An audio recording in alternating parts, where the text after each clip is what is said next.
Halo viewers semua, kembali lagi bersama Movie History, channel YouTube yang akan memaparkan secara singkat alur dari sebuah film dengan cara yang menyenangkan dan mudah untuk dipahami. Untuk teman-teman yang tidak memiliki waktu luang untuk menyaksikan film secara utuh, semoga Movie History mampu memberikan inti yang terdapat dalam film sehingga penonton mendapatkan kesan dan experience yang sama ketika menonton film secara utuh. Tanpa berlama-lama, berikut pemaparan singkat dari film Monolith. Film ini adalah film yang menceritakan tentang perjuangan seorang ibu untuk menyelamatkan anaknya yang terjebak di dalam mobil, yang mobil itu sangatlah kuat, sangat modern sehingga sulit untuk ditembus. Sang ibu harus segera mungkin mengeluarkan anaknya dari mobil tersebut, jika tidak anak tersebut akan mati. Sebelum lanjut ke inti cerita, jangan lupa nih buat teman-teman untuk klik tombol subscribe dan remas juga loncengnya biar gak ketinggalan video terbaru dari Movie History. Dan jangan lupa di like, komen dan share juga ya, agar channel ini semakin semangat untuk buat konten. Oke, mari lanjut ke filmnya. Film diawali dengan memperlihatkan seorang wanita cantik yang sedang mengendarai sebuah mobil. Dia bernama Sandra. Sandra ini adalah Mahmud alias Mamah Muda. Di dalam mobil tersebut Sandra tidak sendirian. Dia ditemani oleh anaknya yang baru berusia 2 tahun bernama David. Mereka berdua hendak pergi ke rumah orang tuanya Sandra atau neneknya si David. Sandra mengendarai sebuah mobil yang sangat canggih dan juga keamanan yang sangat ekstra. Sampai-sampai mobil ini pun anti ledakan dan juga anti peluru. Merek mobilnya mobil SMK. Perjalanan yang mereka tempuh pun cukup jauh. Agar David tidak merasa bosan dan juga rewel, Sandra pun memutarkan lagu untuk David. Tanpa sengaja Sandra pun mengaktifkan artificial intelligence dari mobil tersebut. Dan ia menemukan di mobil tersebut ternyata pernah disatroni oleh wanita lain, alias pantat cewek lain pernah duduk di jok mobil tersebut. Sandra pun menjadi kepo guys. Akhirnya Sandra pun meminta mobil tersebut untuk memberikan detail dari wanita tersebut. Benar-benar canggih nih mobil SMK. Akhirnya Sandra pun memutuskan untuk menelpon suaminya dan menanyakan siapa wanita yang duduk di mobil miliknya. Suaminya pun berkelit dan tidak mau menghiraukan masalah tersebut. Dasar cowok. Sandra pun jadi tegarina hati guys, alias gak enak hati sama suaminya tersebut. Ia memiliki kecurigaan bahwa suaminya tersebut telah berselingkuh darinya. Akhirnya Sandra dan David pun tiba di tempat tujuan, di rumah neneknya. Bukannya turun dan sungkeman, si Sandra malah balik lagi guys. Dia memutuskan untuk pulang ke rumahnya dan nyatroni suaminya, menanyakan siapa wanita yang ada di mobil tersebut. Akhirnya Sandra pun menginjak gas sahabakna guys, alias dia ngebut banget pengen segera nyatroni suaminya. Tetapi di tengah perjalanan GPS menunjukkan di depan terdapat kendala dan sehingga harus memutar balik dan mencari alternatif jalan yang baru. Akhirnya Sandra pun menggunakan jalan pintas, jalanan sepi yang jarang dilewati oleh kendaraan. Hingga malam pun tiba dan kini David mulai rewel dan ngerengek terus karena ia mungkin udah jenuh di dalam mobil terus. Akhirnya Sandra pun berinisiatif untuk memberikan smartphone-nya kepada David agar David bisa tenang dan tidak rewel lagi. Saat Sandra menoleh ke belakang untuk memberikan smartphone-nya kepada David, ternyata ia menabrak sebuah benda. Sontak ia pun kaget dan ia pun langsung ngerem dan keluar dari mobilnya untuk melihat benda apa yang ia tabrak. Ternyata Sandra menabrak Kijang Innova tahun 2010 warna silver. Bukan, please bukan mobil, Kijang beneran. Saat Sandra ingin memindahkan Kijang tersebut, ternyata David tidak sengaja mengaktifkan sistem keamanan maksimum pada mobil tersebut, sehingga David pun terkunci dari dalam dan Sandra pun berada di luar. Sandra pun sangat panik dan ia pun berusaha untuk membuka pintu tersebut dari luar. Namun semua itu sia-sia karena mobil SMK ini adalah mobil yang cerdas dan juga sangat kuat. Akhirnya Sandra pun berusaha untuk berkomunikasi dengan David dan menginstruksikan agar ia bisa membuka pintunya. Tetapi apa daya, David masih 2 tahun guys, gak ngerti apa-apa. Rencana tersebut pun gagal maningson. Sandra pun menginstruksikan kembali sambil mengetuk-ngetuk kaca, sehingga menyebabkan David kaget dan HP-nya pun terjatuh. Buset dah. Sandra pun tidak memiliki harapan lagi untuk membuka mobil tersebut dari dalam karena HP-nya sudah terjatuh dan David pun berada di sabuk pengaman yang tidak mungkin ia bisa buka sendiri. Otomatis HP-nya pun tidak bisa diraih olehnya. Akhirnya Sandra pun harus berusaha sendiri untuk bisa membuka mobil tersebut dari luar. Dan Sandra pun berkeliling untuk mencari batu yang berukuran besar untuk dihantam ke kaca mobil tersebut. Akhirnya Sandra pun ikhtiar menghantamkan batu tersebut ke mobil SMK yang sangat kuat. Ya udah ketebak dong hasilnya kayak gimana. Mobil SMK itu pun tidak tergores sedikit pun. Malahan si David jadi ketakutan karena ibunya menghantamkan batu ke mobil tersebut. David pun menjadi menangis dan Sandra pun menjadi semakin panik. Ia pun berusaha menenangkan dirinya agar situasi tidak semakin rumit. Akhirnya Sandra pun mencoba untuk menghibur David dengan bermain ciluk bak. Ternyata alhamdulillah hal itu membuahkan hasil guys. David pun menjadi ceria kembali dan lebih tenang. Karena dirasa David bisa ditinggal, akhirnya Sandra pun mencari pertolongan. Akhirnya Sandra pun menemukan cahaya lampu yang ia yakini adalah pemukiman warga. Tetapi ternyata setelah didekati, ternyata itu hanyalah tempat pembangkit listrik. Akhirnya Sandra pun masuk ke tempat pembangkit listrik tersebut dan ia mulai mencari barang yang berguna untuk menyelamatkan David. Sandra pun hanya menemukan senter dan juga kunci Inggris yang ukurannya segede gaban. Dan akhirnya Sandra pun memutuskan untuk kembali ke mobil. Sesampainya di sana, Sandra pun naik ke mobil tersebut dan ia pun berusaha sekuat tenaga untuk memecahkan kaca mobil tersebut.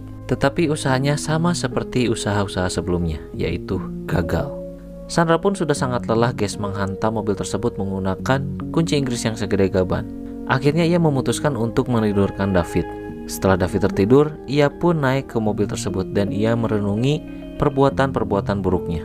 Ia menyesali sikapnya yang temperamental dan tidak sabaran sehingga menyebabkan masalah ini terjadi yang mengakibatkan juga David terkunci di dalam. Akhirnya Sandra pun tertidur guys, lelah. Dan keesokan harinya, matahari pun sangat terik guys kayak di Bekasi. Sampai-sampai Sandra pun ngoprot alias keringatnya bercucuran. Sandra pun terbangun dan ia pun mengkhawatirkan keadaan David yang ada di dalam mobil. Otomatis suhu di dalam mobil lebih panas daripada suhu di luar. Bayangin aja mobil itu terkunci rapat, tidak ada lubang udara sama sekali. David pun tak sadarkan diri, mungkin karena suhu udara yang terlalu panas. Wajahnya pun sampai memerah. Sandra pun berusaha untuk meredam cahaya matahari tersebut. Ia membuka jaketnya dan menutupi kaca yang ada di atas mobil agar matahari tidak menyorot David. Sandra pun sangat frustasi dengan keadaannya tersebut. Ia pun memutuskan untuk mencari pertolongan kembali. Sandra pun menyusuri jalan dan berharap ia bertemu dengan seseorang agar bisa menolongnya. Tetapi tidak ada satu orang pun di sana. Sampai pada akhirnya Sandra pun menemukan pelang yang menunjukkan ke arah airport. Ia pun bergegas untuk menuju airport tersebut. Tetapi itu hanyalah airport yang terbengkalai dan menyisakan satu saja pesawat terbang yang sudah tidak beroperasi. Sandra pun masuk ke dalam pesawat tersebut dan ia pun mengambil sebuah galon yang akan ia isi air untuk mendinginkan mobilnya. Setelah mengisi air, akhirnya Sandra pun kembali ke mobil dan menemui David. Dan ia pun langsung menyiramkan air yang sudah ia isi ke atas mobil. Dia berharap air tersebut bisa mendinginkan suhu di dalam mobil tersebut. Tetapi hal tersebut tidak memberikan efek yang terlalu signifikan. Udara di dalam mobil pun tetap saja masih panas. Sandra pun semakin panik melihat David tidak bergerak sama sekali. Sandra sudah kehabisan cara dan ia pun sangat frustasi. Sandra pun sudah mengira bahwa David telah innalillahi wa inna ilaihi rajiun. Karena Sandra terus memanggil nama David, tetapi David tidak merespon sama sekali. Sandra pun sangat terpukul dan ia pun sangat sedih sekali. Ia hanya bisa melihat David yang sudah tidak bernyawa. Tetapi tak lama kemudian keajaiban pun terjadi. David pun menggerakkan jari jemarinya yang menandakan ia masih hidup. Melihat hal tersebut, semangat dari Sandra pun kembali berkobar. Ia pun mencoba membuka pintu tersebut menggunakan kunci Inggris yang segede gaban itu. Sandra mencoba untuk mencokel pintu, memukul-mukul mobil tersebut, berharap mobil tersebut bisa terbuka. Ketika Sandra sedang ikhtiar untuk membuka mobil, ternyata ia dihampiri oleh si Abud alias anjing buduk. Si Abud ini pun nampak sangat lapar. Ia pun tanpa basa-basi langsung mengejar si Sandra dan menyerangnya. Sandra pun berusaha untuk melindungi dirinya. Ia pun berusaha untuk naik ke atas mobil, tetapi kap mobilnya sangat panas sehingga ia tidak bisa naik ke mobil tersebut. Ia pun memutuskan untuk pergi ke kolong mobil dan bersembunyi di sana. Tetapi persembunyian Sandra pun tidak berhasil. Si Abud itu pun berhasil menggigit kaki Sandra dari belakang. Karena kaki si Sandra bau kobra, akhirnya si anjing itu pun melepaskan gigitannya. Dan si anjing itu pun memilih untuk pergi ke depan dan menggigit Kijang Innova. Sandra pun mendorong bangkai tersebut dan memberikannya kepada si Abud. Sandra berharap si Abud itu membawa bangkai tersebut sehingga situasi Sandra bisa menjadi lebih aman. Sandra pun merenung sesaat dan ia pun memikirkan hal gila untuk membuka mobil tersebut. tetapi ia masih ragu-ragu akan melakukan hal tersebut atau tidak. Karena Sandra memiliki ide untuk menjatuhkan mobil tersebut ke jurang dan berharap mobil tersebut bisa terbuka dengan dijatuhkan ke dalam jurang. Setelah mempertimbangkan matang-matang, akhirnya Sandra pun memutuskan untuk menjatuhkan mobil tersebut ke dalam jurang beserta David yang ada di dalamnya. Akhirnya Sandra pun mendorong mobil tersebut, tetapi ketika ia mendorong, laju mobil itu tertahan oleh sebuah batu. Sandra pun mencoba untuk mengambil batu tersebut, tetapi batu itu sudah tertindih oleh mobil dan ia pun sangat kesulitan untuk mencongkel batu tersebut yang sudah tergilas oleh ban. Sandra pun terpikir untuk mencongkel batu tersebut menggunakan kunci Inggris. Tetapi kunci Inggris itu terletak di dekat si Abud. Sandra pun memberanikan diri untuk mendekati si Abud dan ia pun berteriak-teriak agar bisa mengusir si Abud.